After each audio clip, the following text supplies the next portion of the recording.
Assalamualaikum warahmatullahi wabarakatuh. Perkenalkan, nama saya Said Ilyas Sobari, mahasiswa Sekolah Tinggi Ilmu Ekonomi Latifah Mubarakiyah, Pondok Pesantren Suryalaya dengan program studi Manajemen S1 kelas 1D. Pada kesempatan kali ini, saya akan mencoba menjelaskan materi dari mata kuliah pengantar manajemen, yaitu manajemen.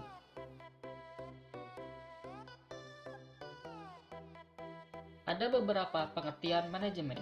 Yang pertama, sebagai proses, yaitu berkaitan dengan perencanaan, pengorganisasian, pengarahan, dan pengawasan usaha-usaha para anggota organisasi dan penggunaan sumber daya organisasi lainnya agar mencapai tujuan organisasi yang telah ditetapkan. Selanjutnya, sebagai pengelolaan bidang pekerjaan, yaitu untuk memperoleh hasil dalam rangka pencapaian tujuan yang telah ditetapkan dengan cara menggerakkan orang lain untuk bekerja. Selanjutnya, menurut Follett, manajemen adalah seni dalam menyelesaikan sesuatu melalui orang lain. Seterusnya, menurut Nichols dan McHugh, manajemen adalah sebuah proses yang dilakukan untuk mewujudkan tujuan organisasi melalui rangkaian kegiatan berupa perencanaan, pengorganisasian, pengarahan, dan pengendalian orang-orang serta sumber daya organisasi lainnya.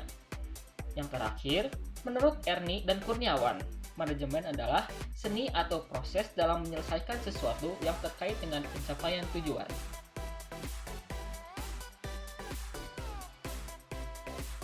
Pertanyaan ini sering dijawab dengan perusahaan atau bisnis. Tentu saja benar sebagian, tetapi tidak lengkap, karena manajemen juga dibutuhkan untuk semua tipe organisasi.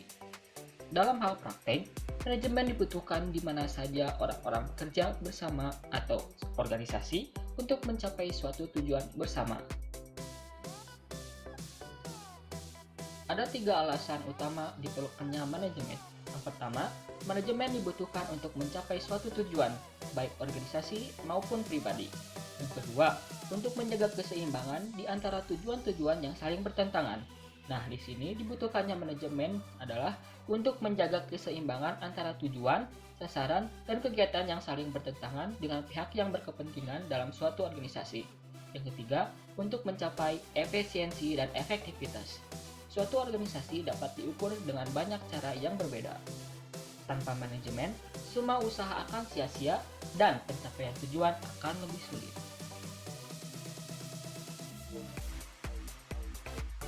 Yang pertama, planning atau perencanaan. Planning adalah pemilihan atau penetapan tujuan-tujuan organisasi dan penentuan strategi, kebijaksanaan, proyek, program, prosedur, metode, sistem, anggaran, dan standar yang dibutuhkan untuk mencapai tujuan.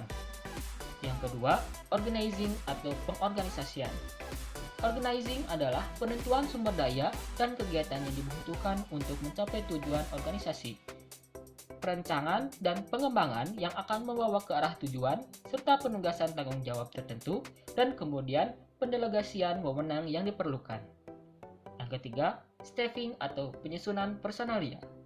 Staffing adalah penarikan atau rekrutmen, latihan, dan pengembangan serta penempatan dan pemberian orientasi para karyawan dalam lingkungan kerja yang menguntungkan dan produktif. Dalam pelaksanaan fungsi ini, manajemen menentukan persyaratan mental, fisik, dan emosional untuk posisi jabatan tertentu dan melalui analisa jabatan. Hal ini diperlukan dengan spesifikasi tertentu seperti keahlian, pendidikan, umur, latihan, dan pengalaman. Yang keempat, leading atau pengarahan. Leading adalah membuat dan mendapatkan para karyawan melakukan apa yang diinginkan dan harus mereka lakukan.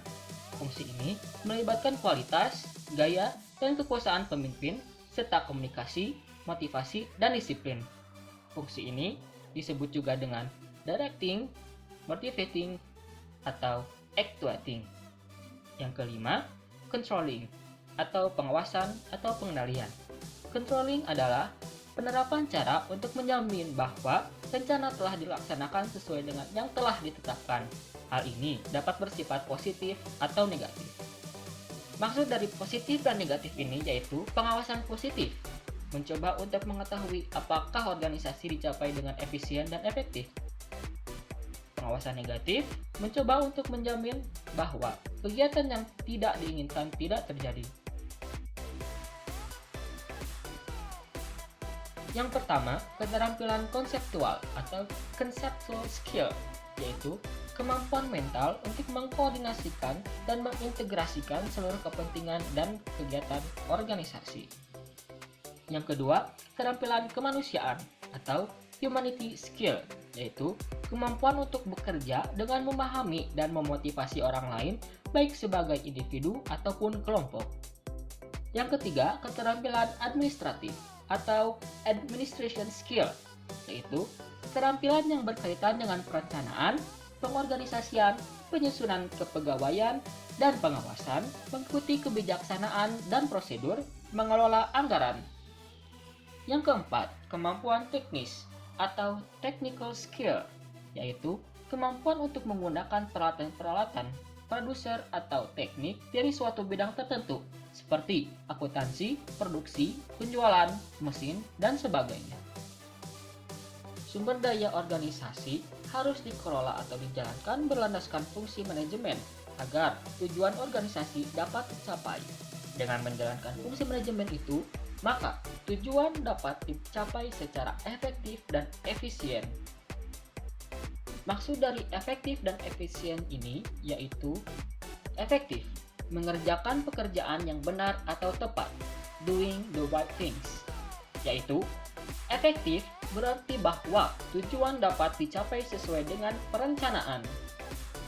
Maksud dari efisien ini adalah mengerjakan pekerjaan dengan benar atau tepat, doing things right.